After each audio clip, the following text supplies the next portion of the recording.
fortunate to have my wife accept my proposal 37 years ago, and then insist that we spend every summer thereafter in India.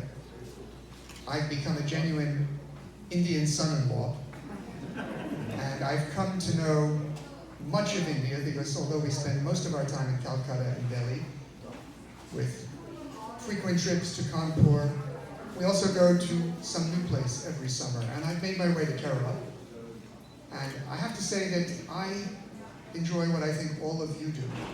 By having a foot in two worlds, we know there's not just one way of doing things. And we can look at our lives here and life in India with a certain kind of critical detachment. Now here we're honoring the establishment of the Indian Republic. And it is important for us who live here, as well as who spend time in India, to think about the difference between our two constitutions. The Indian Constitution, brought into existence through the labors of Ambedkar and other jurists, is the Mahabharata of world constitutions. It is the longest in the world, and it keeps on getting longer. There are now over 100 amendments. By contrast, the American Constitution, although it's the oldest functioning constitution in the world, it is the shortest.